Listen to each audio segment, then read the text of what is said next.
Salut tout le monde, bienvenue à ce neuvième vidéo sur le jeu War of the Ring de Card Game publié par Ares Games en 2022. Dans ce vidéo, on va voir les scénarios qui sont disponibles principalement et comment est-ce qu'on fait pour jouer à 2 ou à 3 à ce jeu-là. D'abord, vous avez la solution, je ne vais pas dire paresseuse, là, c'est une solution qui en vaut une autre, c'est supporté par les règles. Même si vous êtes physiquement uniquement deux joueurs, vous pouvez très facilement simuler une game à 4. Fait que, par exemple, je joue les peuples libres, je peux avoir la main de Frodon et le deck de Frodon d'un côté, et la main d'Aragorn et le deck d'Aragorn de l'autre côté. Et là, c'est un petit peu schizophrène sur les bords, là, comme on joue des fois, là. Mais quand je suis Frodon, je prends la main de Frodon, puis là, je prends mes décisions en fonction que je suis Frodon. Puis là, après ça, c'est au Witch King, puis là, après ça, ça revient, puis là, je suis Aragorn. Alors là, je prends les cartes d'Aragorn, puis je prends les décisions comme si j'étais Aragorn. Fait que dans les faits, vous êtes en train vraiment de simuler la game à 4, puis vous pouvez faire ça autant à 2 qu'à 3. Fait que si on est 3, moi, Marco Poutré, je pourrais jouer les peuples libres avec les decks et les mains séparées comme ça, mais je pourrais affronter mon ami A qui joue le Witch King et mon ami B qui joue Saruman, les deux en équipe contre moi. Fait que ça, c'est une façon, si vous voulez pas vous polluer l'esprit avec des règles additionnelles, à 2 ou à 3, vous pouvez simuler la game à 4 sans problème. Ceci dit, le jeu a pensé à vous, puis il a fait une variante qui appelle le duel à deux, qui lui comporte quand même son lot de différences. D'abord, au niveau du setup, vous allez prendre les deux decks du Shadow, vous allez les brasser pour en faire un gros deck. Même affaire avec les deux decks des peuples libres, vous allez les brasser ensemble pour faire un gros deck des peuples libres. Alors, plus de variabilité, plus de chaos, plus de toutes sortes d'affaires, de n'importe quoi dans le deck, parce que là, vraiment, là, vous brassez tout ensemble puis vous faites une grosse soupe avec ça. Ensuite, les peuples libres vont piger, le joueur des peuples libres va piger 4 cartes et le joueur du Shadow va piger 6 cartes. On ne cycle pas de cartes après la pige initiale dans ce scénario-là. Vous allez piger le même nombre de cartes quand va venir le draw step, c'est-à-dire 4 cartes pour le joueur des peuples libres, 6 cartes pour le joueur du Shadow, plus peut-être d'éventuelles cartes bonus que vous auriez, là, parce que vous avez des personnages importants dans la réserve, comme à l'habitude. Une autre grosse différence dans ce scénario-là, c'est l'utilisation des anneaux. Fait que là, vous allez comprendre pourquoi les anneaux sont recto-verso, un côté gris et un côté de couleur. Parce que dans cette variante-là, chaque joueur peut utiliser son anneau une fois par round. Et en fait, les anneaux ne valent plus de points de victoire à la fin de la game. Ils sont plutôt là définitivement pour être utilisés une fois par round par chacun des joueurs. Et leur comportement est différent aussi. Fait que si je suis le joueur du Shadow, puis que je décide d'utiliser mon anneau, c'est la même chose pour le joueur des peuples libres. Je pige trois cartes, je les ajoute à ma main, et là je regarde toutes mes cartes en main, j'élimine une carte de mon choix et je cycle une carte de mon choix. Fait que les anneaux maintenant, une fois par round, pige trois cartes, et là de ma main, pas juste des cartes que j'ai pigées, de ma main, je dois éliminer une carte et je dois cycler une carte. Et ça vous permet quand même de creuser dans votre deck assez rapidement. Une autre grosse différence, c'est relatif. Alors, au niveau du verbiage des cartes, j'ai ressorti nos amis les Barrow Whites. Supposons que le joueur du Shadow les a en réserve. Alors, le texte dit si cette carte-là est en réserve, vous pouvez utiliser votre action et l'éliminer pour que chaque joueur des peuples libres forsake une carte. Dès que vous voyez la mention chaque joueur du Shadow ou chaque joueur des peuples libres, le joueur en question va faire l'action deux fois. Fait que par exemple, je suis le Shadow, si je décide de prendre mon action puis d'éliminer cette carte-là pour faire son habilité, là, ben mon adversaire, le joueur des peuples libres, va forsaker deux cartes. Dans les faits, il faut imaginer qu'on a deux chapeaux sur la tête, là, finalement. On joue un duel à deux, mais on a les deux chapeaux sur la tête. Alors, tout ce qui dit chaque joueur du Shadow, chaque joueur des peuples libres, il faut le faire en double. Puis il y a cette nomenclature-là sur une foule de cartes, une tonne de cartes. Fait que vous pourriez avoir par exemple un Battleground qui dirait chaque joueur du Shadow pige deux cartes. Ben, si j'ai ça dans le duel à deux, là, puis je suis le joueur du Shadow, je pige quatre cartes. Puis c'est pas bête parce que dans la game à 4, on aurait eu collectivement comme Shadow 4 cartes de plus, 2 à moi puis 2 à toi.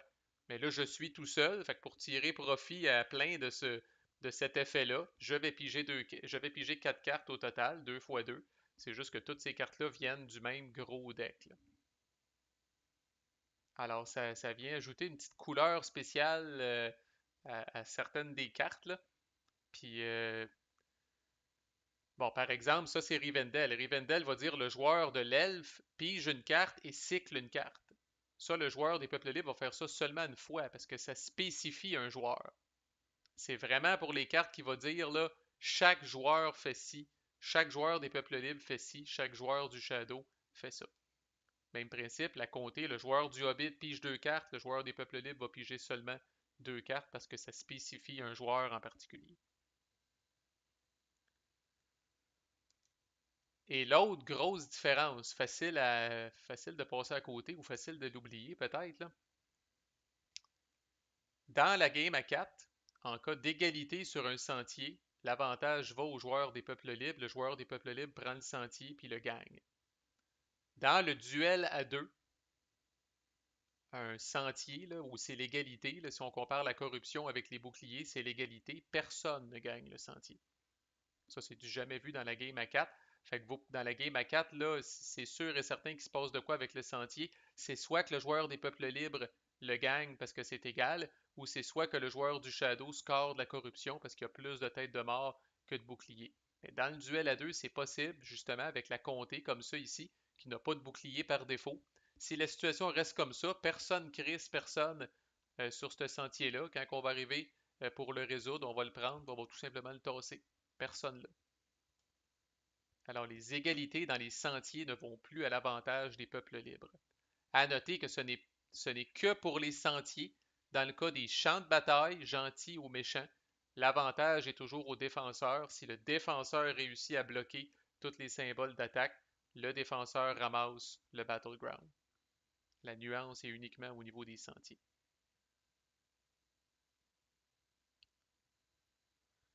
Et à noter que dans cette variante-là, là, c'est juste pour vous avertir de quelque chose avant que vous soyez déçus, là. Regardons cet événement-là, par exemple. Fait que là, je pourrais piger cet événement-là, là. Même si mon deck est combiné, je pourrais piger cet événement-là. Fait que c'est un événement normalement qui me fait piger 7 cartes. Dans ces 7 cartes-là, j'en élimine une. Je peux jouer jusqu'à 2 personnages Nazgûl, puis je cycle le reste. Quand vous jouez ça, puis vous êtes sur un événement du Witch King, normalement, quand vous jouez ça, puis vous avez le deck du Witch King, ben dans le petit deck du Witch King de 30 cartes, vous avez 9 Nazgûl. Quand vous jouez à le duel à 2 puis que vous avez le gros crise de deck combiné, vous avez les mêmes 9 Nazgûl, mais dans un deck de 60 cartes. Alors, je fais que vous préparez psychologiquement que cette carte-là, que je considère très forte quand on joue à 4, parce que le Witch King est quasiment assuré de pogner au moins 2 Nazgûl puis de pouvoir les jouer, ça m'est arrivé de jouer ça dans le duel à 2 puis de pas piger un calice de Nazgûl. Parce que là, je pige le Balrog, je pige Saruman, je pige les Uruk-hai, je pige la crap, ben pas la crap nécessairement, mais je pige les affaires qui se trouvent dans le deck de Saruman. Fait que mes Nazgûl sont dilués dans un deck qui est beaucoup plus grand. C'est la même affaire avec notre ami Éomer ici. Encore là, lorsqu'il est joué, normalement, quand il est joué, vous pigez 5 cartes. Euh, de ces 5 cartes-là, vous pouvez jouer une armée du Rohan puis cycler le reste. Fait que quand il est joué dans la game à 4, encore là, les armées du Rohan sont dans un petit deck de 30 cartes. Mais là, dans un gros deck de 60 cartes, les armées du Rohan sont un petit peu plus diluées. Et ça se peut, encore une fois, que vous jouiez lui, puis vous pigiez vos 5 cartes. Ben, Callis, j'ai pas pogné d'armée du Rohan. Ces cartes-là ne sont pas modifiées en conséquence. Ils perdent vraiment un peu là, les cartes qui vous font piger X nombre de cartes là, à la recherche de quelque chose en particulier. Là, considérez que ça perd une petite coche. Ça perd un peu de son lustre quand on joue cette variante-là à cause du principe d'avoir les deux decks mélangés ensemble. Et enfin, ce fameux mode duel-là, ça peut jouer à 3. Puis c'est pas compliqué, là, c'est un peu la fusion de deux affaires. Fait que le joueur des peuples libres, c'est le joueur des peuples libres spécifiquement qui va contrôler deux factions. Puis il va jouer contre, encore là, mon ami A qui joue le Witch King, puis mon ami B qui joue Saruman. Le joueur des peuples libres joue évidemment en alternance avec son deck combiné. Fait que par exemple, on est trois, moi je suis tout seul, je combine les deux decks des peuples libres dans un gros deck de 60 cartes. Puis là, ben au début de la game, je vais jouer, le joueur du Witch King va jouer, après ça revient à moi, après ça c'est à Saruman, après ça revient à moi, après ça c'est au Witch King, après ça revient à moi. Chaque joueur du Shadow pige 7 cartes et va en cycler 2, un peu comme dans la game à 4. Le joueur des peuples libres pige 6 cartes, lui, à ce moment-là. Vu qu'il est tout seul contre 2, lui, il va piger 6 cartes. Puis lors de la draw step, chaque joueur du Shadow pige 4 cartes, le joueur des peuples libres pige 6 cartes. Même principe, les sentiers peuvent être nuls, même dans cette variante-là, à 3. Puis encore là, le même principe, le fameux principe de chaque joueur. Fait que chaque joueur des peuples libres va m'affecter moi personnellement 2 fois, mais chaque joueur du Shadow va affecter une fois chacun mes adversaires.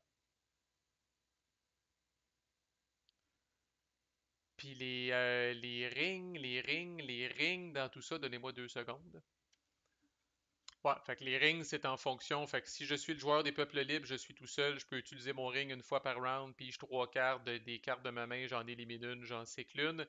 Les joueurs du Shadow, eux autres, peuvent utiliser leur ring maximum une fois par game, ça va lui permettre de piger 2 cartes. Et eux, s'ils le gardent jusqu'à la fin de la game, ça va valoir un point de victoire chaque ring qui n'aura pas été utilisé. J'ai pas joué cette variante-là à 3. J'ai joué le duel à 2, j'ai joué à 4. J'ai pas joué le truc à 3 comme ça, mais j'imagine que ça marche quand même, somme toute, assez bien, là. Fait que voilà qui fait le tour. Voilà qui conclut, je crois, cette playlist-là. Encore là, comme d'habitude, je fais pas de review formelle quand je couvre la totale, parce que je pense que vous avez vu mon relatif enthousiasme au fur et à mesure. Euh, j'ai J'ai mes réserves quand même sur le jeu. Puis là, il faudrait que je joue peut-être contre. J'ai souvent joué contre les mêmes personnes. Fait que là, il y a un concept dans les board games qu'on appelle des fois le group thinking. Mais en tout cas, dans les games que nous autres on joue, là, je sais pas si c'est dans notre façon de jouer ou si toutes les games sont comme ça. Faudrait que je me renseigne là. Mais typiquement, on se bâtit une réserve de la mort. Il n'y a pas de limite au nombre de cartes en réserve. Puis même à un moment donné, ça devenait vraiment une joke là. Si je pense qu'on avait 10-12 personnages ou armées en réserve, là. Au niveau cognitif, là, ça devenait assez pénible de savoir là, qu'est-ce que tu as déjà en réserve puis qui peut aller où là-dedans. On dirait qu'on est comme chicken de jouer de se commettre en premier et puis d'aller mettre, tu sais, t'arrives avec un battleground comme ça. Ah oui, tu peux mettre le Balrog, tu sais, au début, puis le Balrog a 2 d'attaque, tu sais, contre les 2 de défense de Rivendell. C'est même pas assez, là. T'as même pas commencé encore à faire mal à Rivendell. Tu viens juste d'à côté ces 2 boucliers. Fait que là, tu vraiment commettre une carte de plus là, comme Shadow, puis là, finalement, le joueur des peuples libres va jouer une petite carte. Son défenseur à lui va peut-être même survivre, puis les attaquants vont tous mourir. Tu sais, fait que on dirait qu'il y a une dynamique, qu'on est chicken, on joue les cartes en réserve, les défenseurs gagnent leur battleground au fur et à mesure. On dirait que quand on arrive à la fin, on fait des hosties de bataille de la mort avec 7-8 personnes d'un côté comme de l'autre dans un battleground ou sur un sentier. C'est un peu weird, là. Mais comme je dis, on est tombé dans un pattern, c'est notre façon de jouer, fait qu'il faudrait que je le joue avec d'autres personnes. Mais définitivement, au niveau des mécaniques, du graphisme, du thème qui ressort aussi très très fort, c'est certain que c'est un bon jeu, il n'y a pas de doute là. Alors voilà, War of the Ring de Card Game, si vous avez aimé le traitement que j'ai fait de ce jeu-là, il y a plein d'autres playlists dans le même style sur la chaîne. Merci beaucoup, à plus.